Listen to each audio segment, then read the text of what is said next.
Atong Ang at Gretchen Barreto, tinuturing na raw ngayon ng DOJ na mga suspect sa pagkawala ng mga sabungero. Kasabay niyan, inamin na malapit ni Ang na malapit siya dati kay alias Totoy. Pero nangikil raw ito sa kanya. Nasa frontline ng balita niya, si Gary De Leon. Ang punot dulo talaga nito, pera. Nasabi ko na doon, mag-isip ka doon. Kung ano man ang mga, huwag ka na magsinungaling. Tinuri kita parang anak ko eh. Hindi ko alam na ganyan kakasama, pati ako papatayin mo pa. Mensahe ng negosyanteng si Atong Ang sa kanyang dating empleyado na si Julie Dondon Patidongan o alias Totoy.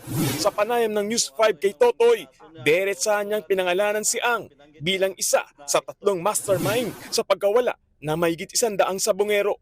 Patay na raw yan lahat at itinapon sa Taal Lake.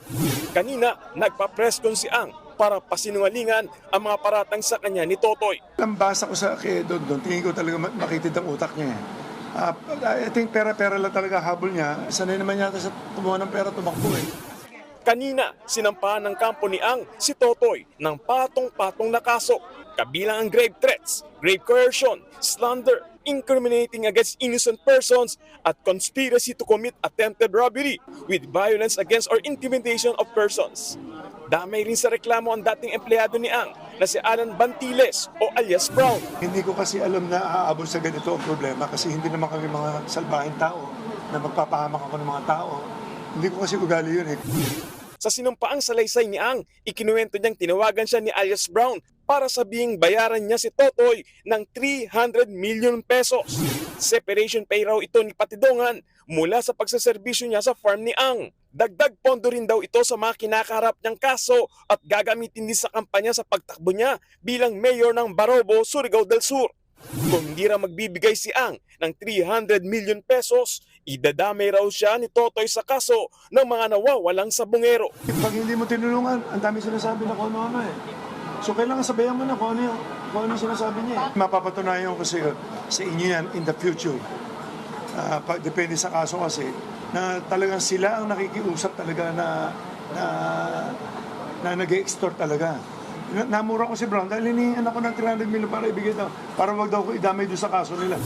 Pagdating ng Hunyo, nakatanggap ng impormasyon si Ang na lumapit na nga sa PNP CIDG si Totoy at nagsumite ng sworn statement. Idinawit niya nga si Ang at 3 anak nito sa kaso na missing sabungeros.